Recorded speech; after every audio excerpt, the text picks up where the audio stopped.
Welcome Jane Benson, Wisconsin State Assembly District 4 candidate, to this interview sponsored by Joshua and the League of Women Voters of Greater Green Bay. We will ask 6 questions with time at the end for you to add anything else you want the voters to know. Are you ready? I'm ready. Let's begin. Please tell us about yourself and why you're running. So, my name is Jane Benson, and I'm running for the 4th Assembly District. I've said that hundreds and hundreds of times at doors so far, and expect to say it many times again. I've been very involved with nonpartisan groups for 7 years, working on fair voting maps. I take a modicum of pride in having been involved in us now having fair maps. So that's part of my reason for running right now, is there's new energy, unleashed energy, where all kinds of voters believe their vote is finally going to matter.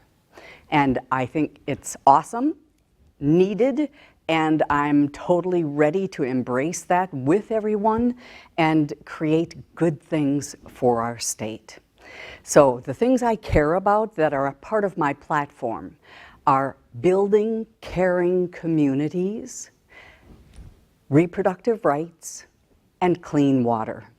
And the caring communities part of it needs a little amplification in the sense that I think all of us know what a caring community looks like. It's got good housing opportunities, it's got childcare, it's got good paying jobs, it's got ways for the elderly to live comfortably as they get older, it's got health care supports, it's got a lot of the things that just make life full and healthful. So those are the 3 main planks of my campaign. Thank you. First question for you. Most people agree that the aging Green Bay and Waupun prisons must be closed. Would you support these closures without building a new prison? Please explain. Yeah, this one is, if you've ever seen the movie Sophie's Choice, this is a Sophie's Choice situation, meaning there is no good answer. That those buildings were built in the 1800s. The size of the cells is about 56 feet square. So you look at a bedroom in your home, it's half the size of that, more likely the size of your bathroom. And in Green Bay, for example, it's meant to house about 750 prisoners, and and at any given time now, it's holding about 1,000 prisoners, which means those tiny little cells have 2 people crammed in them. And not only that, once COVID started, they started feeding people in their cells because they didn't want contamination. So now they've continued that practice because they're having serious problems hiring staff enough to manage the people as they move back and forth, and they have fewer hours outdoors, they have less recreation, they have less of a humane life inside the prisons. So living in the prisons is inhumane, but it's going to cost about $500 million to build a new prison, almost $500 million, and it's probably more than that with inflation. So that's when I say there's a Sophie's Choice. I'm looking at taxpayers and thinking $500 million for a new prison or inhumane treatment for our prisoners. That's where I stand. Your next question. The current lack of affordable housing is a huge issue for so many families. What are your thoughts regarding the recipients of rental vouchers being a protected class and imposing regulations on landlords in regard to how much they can charge for monthly rent? Other states put caps on how much landlords are allowed to charge. Would you be in support of either of these changes? I thought quite a bit about this, and I look at it as unfettered capitalism. And capitalism with no guardrails leads to situations where a landlord can charge anything they want. They can buy up a city block and own all the buildings. They can buy up buildings for Airbnbs and jack up the rates for people visiting for Packer games from California, or any number of different purposes. So there have to be some kind of guardrails in place that are going to allow regular people to rent properties. And exactly what that should look like, I'm not an expert and I don't know the solution for it, but I do know that unfettered capitalism is not the solution. Next question. We believe that democracy works best when citizens can interact with their elected representatives between elections. If elected, how do you plan to remain engaged? I'm a people person, just in case you didn't notice, and I fully expect I will be engaged with the community at events and see people out and about. I love to sing, and I sing in the 150-voice Dudley Birder Chorale, so I see lots of people there. I would expect contact through my office with an assistant so that I would know what's on people's minds. Those are examples of ways I would stay in touch with constituents. What is your position on the current reproductive health laws in Wisconsin? And what, if anything, would you change? Reproductive health is one of the things in my campaign. And we lived through 15 months of a complete abortion ban. And it was painful, and we're watching that play out in Texas and other states around the country. So right now, we still have very strange laws in place in our state. While we can have abortions up to 20 weeks, approximately 21, depending on when your menstruation ended, we have weird things that the legislature has built in to make it harder for women.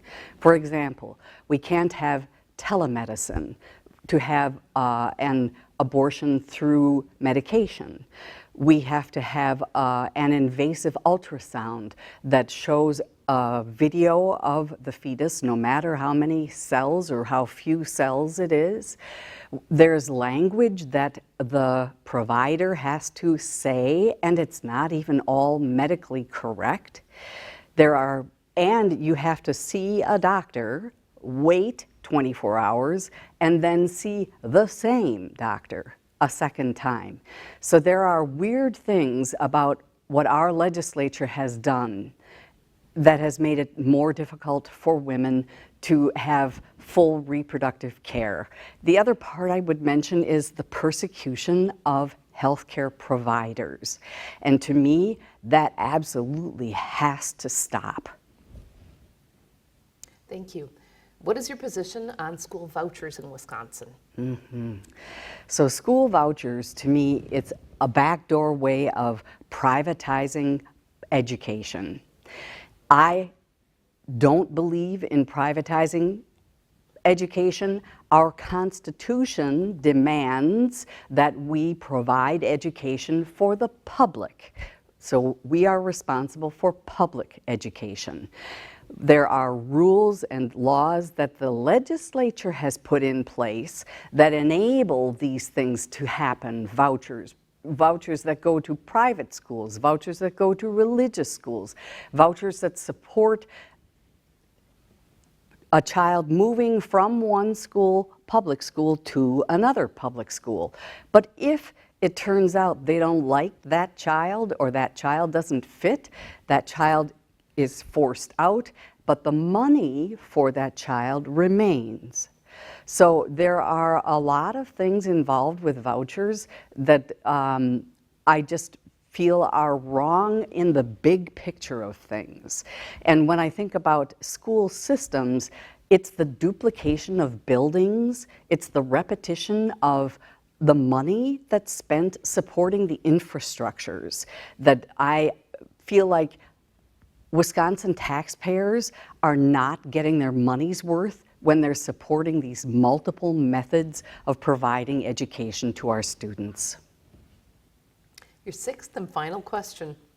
What do you think about the fairness and integrity of Wisconsin elections, and what changes, if any, would you propose?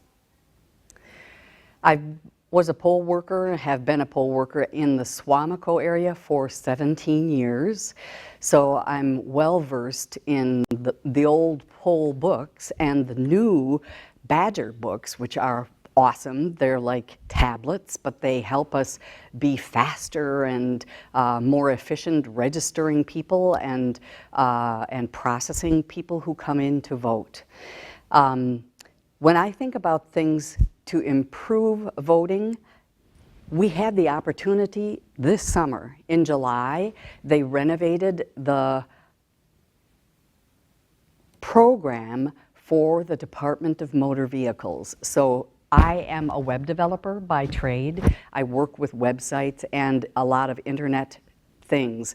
And I contacted my legislator and I contacted other people and said, you know, this would be a really good opportunity to have automatic voter registration when people sign up to update or become new drivers, to get their licenses updated or get new licenses. So that's an example of something that I think we could still do, but that was a missed opportunity. As far as the safety goes, I'm a believer in drop boxes. My district, the 4th district, includes a good part of Oconto County, and Oconto County is very rural, so there are literally part-time clerks with drop boxes on their porches, right? Because they're not available at an office like Celestine Jeffries might be in Green Bay, where it's such a big population. So I believe in drop boxes, and that's an example of something I think would improve our voting experience. As we wrap up, please add anything else you would like the voters to know. It's an exciting time. This is a really exciting time. We have the opportunity to have everyone's vote matter more. We have the opportunity to make legislators listen to us and to each other, because we fully expect, especially in the Assembly, that the ratio of Democrats and Republicans is going to even out. So you can't have 66% Republicans just forcing Democrats to do what they want all the time. And it just is a great chance for us to be engaged voters and make a difference. Thank you, Jane. We've been speaking to Jane Benson, candidate for Wisconsin State Assembly District 4. Thank you.